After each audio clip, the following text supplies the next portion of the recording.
اور یہاں پر آپ کو یہ بتائیں کہ سعودی عرب کے بعد بحرین نے بھی اسرائیلی طیاروں کو اپنی فضائی حدود استعمال کرنے کی اجازت دے دی ہے۔ غیر ملکی خبر رساں ادارے کے مطابق بحرین نے متحدہ عرب امارات کی درخواست پر اسرائیل کو فضائی حدود استعمال کرنے کی اجازت دی ہے، اور متحدہ عرب امارات جانے والی اب ہر قسم کی پروازیں بحرینی فضائی حدود استعمال کر سکیں گی۔ بحرینی وزارت ٹرانسپورٹ اور ٹیلی کمیونیکیشن کے اعلامیے میں کہا گیا ہے کہ بحرین نے متحدہ عرب امارات آنے اور جانے والی تمام پروازوں کو فضائی حدود استعمال کرنے کی اجازت دے دی ہے۔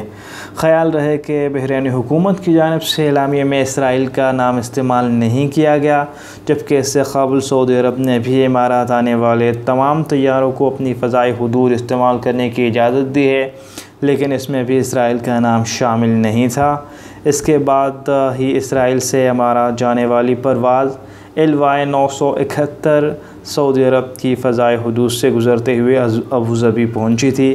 دوسری جانب اسرائیل کی سرکاری ایئر لائن LY نے دبئی کے لیے پہلی کارگو پرواز کی روانگی کا اعلان کر دیا ہے۔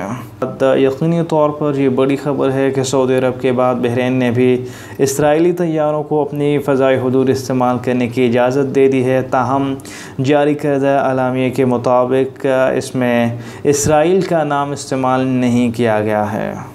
ہمارے چینل کو سبسکرائب کریں، ساتھ بیل آئیکن کو پریس کریں، آپ کو اپڈیٹس ملتی رہیں گی۔